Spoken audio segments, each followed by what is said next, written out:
네, 안녕하세요. 장연구소의 장엘리입니다. 함께 또 장연구소의 진행을 도와줄 김민수 앵커님이 아니고요. 장유진 캐스터 잘해주셨습니다. 어서 오세요. 네, 안녕하세요. 캐스터 장유진입니다. 네, 요즘에 날씨가 급격히 추워졌잖아요. 맞습니다. 네, 주말은 어떻게 따뜻하게 이불 속에 계셨나요? 아니면 목도리를 두르고 다녔습니다. 그러셨구나. 네. 역시 장유진 캐스터 또 활발하게 주말에도 시간을 보내신 것 같은데 요즘에 급격하게 또 한파라고 하잖아요. 날씨가 급격히 기온이 이제 뚝 떨어지면서 감기에 걸리신 분들이 참 많은 것 같습니다. 여러분들도 건강에 유의하셔야 될 테고요. 특히 또 성공 투자를 하기 위해서는 컨디션 관리 잘 하시는 것도 굉장히 중요한 것 같습니다. 바로 이어서 뉴욕 증시 섹터별 그리고 종목별 분석부터 바로 짚어드리도록 하겠습니다. 우리 어떻게 흐름이 이어갔는지 한번 살펴보도록 하죠. 네, 지금 맵을 통해서 살펴보시면 아무래도 가운데 페이스북이 빨간불을 켜내고 있기는 하지만 그래도 전반적으로 조금 짙은 초록색이 지배적인 그런 맵 상황을 확인하실 수가 있습니다. 이어서 바 차트를 통해서 섹터별 흐름을 살펴볼 텐데요. 네, 11개 섹터 중에서 총 8개의 섹터가 초록불을 켜냈습니다. 그중에서는 금융주와 그리고 소비순환재가 가장 강한 모습을 보였는데요. 평균 1% 넘는 상승률을 가져가면서 탄력받는 흐름을 보였습니다. 그 뒤를 이어서는 산업과 에너지 그리고 기술주도 소폭의 강세 흐름을 가져갔습니다. 반면 아래에 살펴보시면 유틸리티와 필수 소비재 그리고 커뮤니케이션 서비스는 소폭의 약세 흐름을 가져갔습니다. 네, 이렇게 해서 섹터별 흐름을 좀 한번 살펴봤는데요.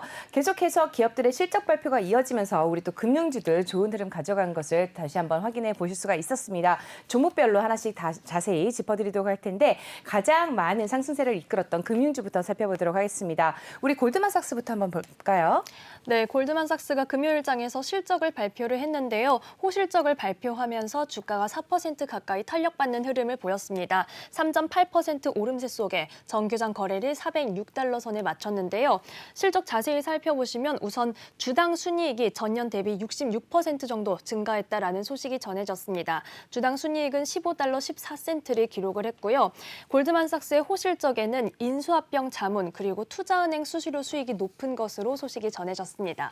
이어서 찰스 슈왑도 함께 확인을 해보겠습니다. 역시 주가가 3% 넘게 탄력받으면서 싱그러운 초록불을 켜내고 있습니다. 정규장 거래를 80달러 선에 마쳤는데요. 찰스 슈왑 역시 시장의 예상치를 상회하는 그런 실적을 발표를 했습니다. 당기 순이익이 15억 2,600만 달러로 전년 대비 무려 118%나 증가했다라는 소식을 전해왔습니다. 또한 그 전에 계속해서 실적을 발표해왔던 주요 은행주들도 계속해서 강세 흐름을 이어갔는데요. 특히 웰스파고 같은 경우를 확인해 보시면 그 전거래일에서 실적을 발표했습니다. 그런데 강세 흐름을 가져가면서 무려 주가가 6% 넘게 상승하는 흐름을 가져갔고요.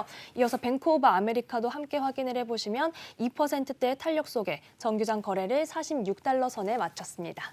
네, 이렇게 해서 뱅크 오브 아메리카까지 확인을 좀 해보셨습니다. 예전에 장연구소에서 골드만삭스가 굉장히 좋은 실적을 발표할 것이다 라고 말씀을 전해드린 바 있습니다. 저희 장연구소에서 전해드리는 내용 잘 참고를 하셨다가 어떤 종목을 매수하면 좋을지 그리고 또 연말에 실적뿐만 아니라 배당까지 가져가실 수 있는 뉴욕 증시에 계속해서 귀 기울이시면 좋을 것 같습니다. 관심 가져보시면 좋을 것 같고요. 이어서 또 지금 소비순환재 쪽 아마존 한번 살펴보도록 할까요? 네, 아마존이 특별한 호재가 없었는데도 정규장에서 3%대나 탄력받는 흐름을 보였습니다. 그래서 9월 말에 내주었던 3,400달러 선을 다시 회복하는 흐름 가졌습니다. 정규장 거래를 3,409달러 선에 마쳤는데요. 아마존은 아무래도 9월 말부터 조금 주가가 등락을 오가는 그런 흐름을 보여주고 있는데 앞으로 계속해서 상승세를 이어갈 수 있을지 지켜봐야겠습니다. 한편 아마존이 투자한 전기차 업체 리비안이 다가오는 11월에 상장을 앞두고 있는데요. 이와 관련해서는 이슈가 나올 때마다 국내 관련 종목들도 좀 주가가 들썩들썩하는 그런 흐름을 보여주고 있습니다. 그래서 앞으로의 추이도 계속해서 전해드리겠습니다. 네, 아무래도 뭐 리비안이 호재가 아니었을까 싶습니다. 요즘에 리비안 관련주들 검색창에 굉장히 많이 뜨고 있죠. 리비안에도 계속해서 관심 가져보시면 좋을 것 같습니다. 항상 저희 오프닝벨에서 이렇게 빠르게 발빠른 소식들 전해드린 바 있는데 귀담아 들으셨다가 투자에 도움이 되시기를 바랍니다. 아마존에 이어서 그 옆에 굉장히 녹색불을 강하게 켜고 있는 게 바로 테슬라의 주가인데요. 테슬라의 목표가도 상향 조정이 있었다는 좋은 소식이 있었죠. 네, 맞습니다. 사실 소비순환재 전체적으로 살펴보시면 지금 뭐 레스토랑 쪽에서는 빨간불도 조금 많이 켜져 있는 상태인데 아마존과 테슬라의 상승세가 전 섹터의 그 섹터 전체의 상승세를 좀 견인했다라고 볼 수가 있겠습니다. 테슬라 관련해서는 우선 그 빅쇼트의 주인공이죠. 마이클 네. 버리의 발언이 또 좀 화제가 됐습니다. 테슬라 하락에 베팅하지 않겠다라고 선언을 했는데요.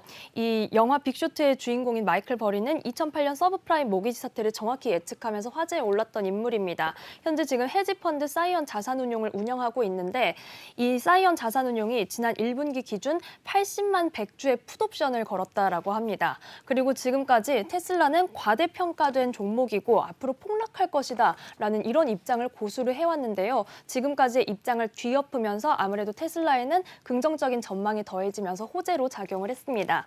또한 테슬라 오는 20일 실적 발표를 앞두고 있는 상황인데요.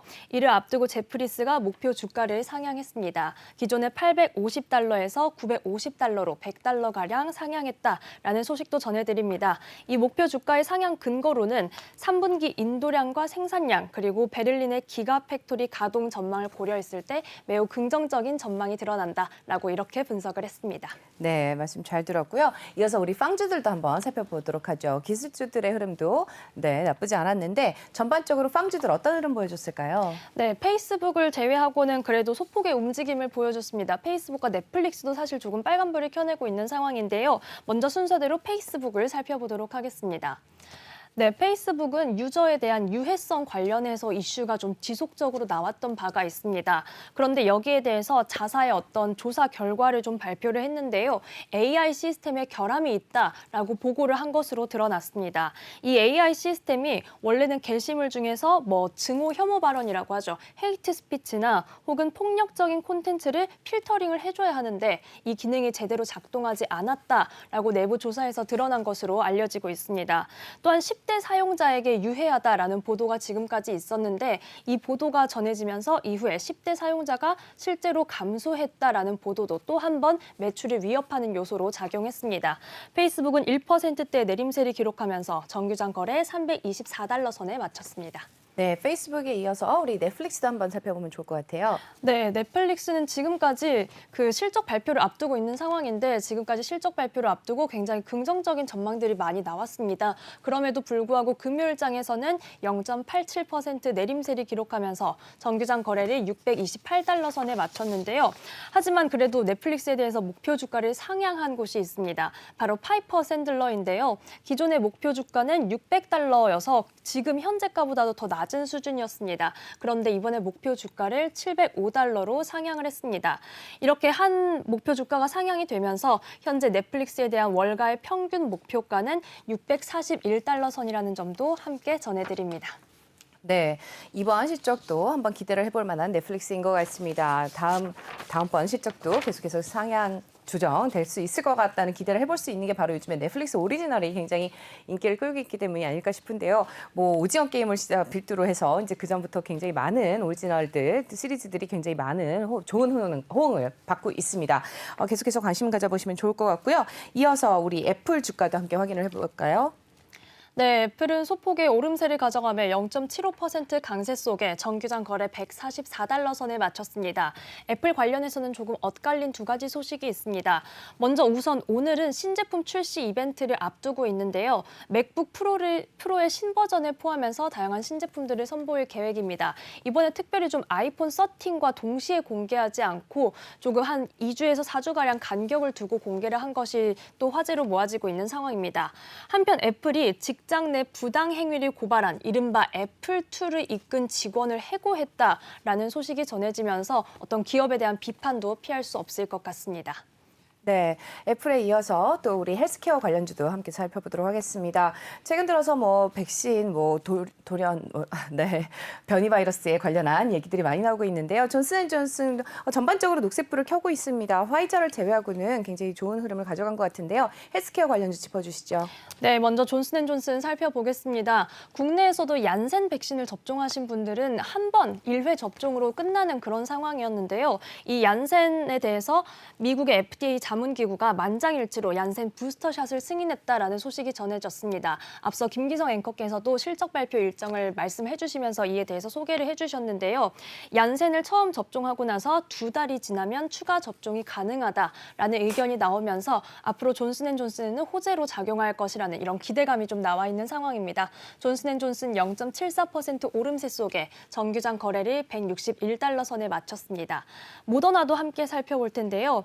네, 금요일장에서 모더나는 빨간불을 켜냈습니다. 2%대의 탄력 떨어지면서 정규장 거래 324달러 선에 마쳤는데요. 모더나는 존슨앤존슨보다 조금 더 먼저 부스터샷 승인 소식이 전해졌었는데 이에 따른 상승폭을 그대로 다시 반납하는 그런 흐름을 가져갔습니다. 네, 모더나의 주가 그동안 굉장히 좋은 흐름 가져갔었는데 이번에 살짝 하락하는 흐름 가져간 것을 확인해 볼 수가 있겠습니다. 네, 존슨앤존슨에 이어서 모더나의 주가까지 좀 확인을 해보셨고요. 헬스케어 관련주 확인해 보셨습니다. 그 밖에도 다양한 특징주들이 있는데 특히 알루미늄 관련해서 또 가격이 오르면서도 알코어에 대한 주가 확인을 해보면 좋을 것 같은데요. 어떤 흐름이 있었을까요? 네, 지금 맵에서는 찾을 수 없는 종목들, 기타 특징주를 소개해드리겠습니다. 먼저 알코아입니다. 15%대나 주가가 급등하면서 56달러 선에 거래를 마쳤는데요. 알코아도 실적을 발표를 했습니다. 그런데 최근에 계속해서 알루미늄 가격 급등세에 3분기 호실적을 발표했습니다.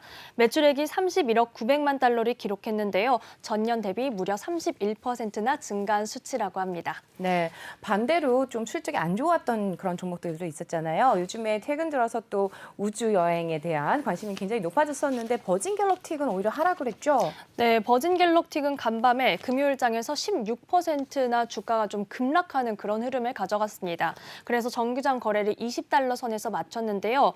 버진 갤럭틱이 내년에 예정되어 있던 우주 관광을 내년 4분기로 연기한다라는 소식이 전해지면서 투자자들이 많이 빠져나오는 모습이 보였습니다. 아무래도 우주선을 조금 재정비가 필요하다라는 식으로 분석되고 있습니다. 네, 뭐 저희 글로벌 브리핑 때도 마찬가지고 글로벌 인사이트 때도 마찬가지지만은 최근 들어서 우리 비트코인을 포함한 암호화폐 시장에 대한 관심이 높아지고 있습니다. 그만큼 또 코인베이스의 주가를 확인해보지 않을 수가 없을 것 같은데 코인베이스는 어땠을까요? 네, 비트코인 ETF 거래가 오늘부터 시작이 되죠. 그리고 4월 이후에 처음으로 6만 달러 돌파를 하면서 금요일장에서는 이에 대한 기대감이 굉장히 많이 반영된 것으로 보여지는데요. 여기에 코인베이스의 주가도 7.93%, 무려 8% 가까이 탄력을 받으면서 정규장 거래를 280달러 선에 마쳤습니다.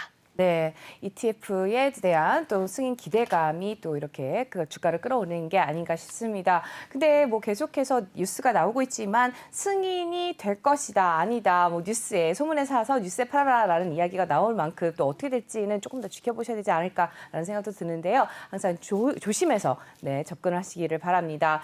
저희 또 장연구소에서 한 번 더 확인해보고 싶은 종목이 있다면 어떤 게 있을까요, 장유진 캐스터? 네, 사실 지금 빨간불을 켜낸 종목들도 네. 좀 있었는데요. 실적 발표에서 빨간불을 켜낸 종목들도 함께 확인을 해보겠습니다. 먼저 금융주에서는 유일하게 PNC 파이낸셜이 조금 아쉬운 그런 흐름을 가져갔습니다. PNC 파이낸셜은 3분기 매출은 증가를 했습니다. 52억 달러를 기록했는데요. 올 봄에 BBY USA를 인수하면서 매출은 증가를 했지만 비용이 증가하면서 이익이 감소했습니다. 주당 순이익도 조금 감소하는 흐름을 가져갔는데요. 여기에 금융주 중에서는 조금 유일하게 빨간불 1%대의 약세 흐름을 가져갔습니다. 정규장 거래를 199달러 선에 마쳤습니다. 네, 이어서 우리 저번에도 한번 짚어드렸던 나이키 주가도 함께 확인해보면 어떨까요? 네, 나이키를 확인해 보겠습니다. 현재 지금 위쪽에 살펴보시면 나이키와 그리고 레스토랑주가 굉장히 엇갈리는 흐름을 가져갔는데요. 우선 나이키는 소폭의 오름세를 가져갔습니다. 정규장 거래 158달러 선에 마치면서 그래도 초록불을 함께 켜냈습니다. 하지만 식당 관련 종목들이 조금 약세 흐름을 가져갔습니다. 맥도날드도 1% 가까이 주가가 빠지는 흐름을 가져갔고요. 여기 지금 가장 빨간 종목이 도미노 피자인데요. 네. 3분기 실적을 발표했는데 매출이 감소했다라는 소식이 전해지면서 4.73%나 주가가 빠졌습니다. 정규장 거래 454달러 선에 마쳤습니다.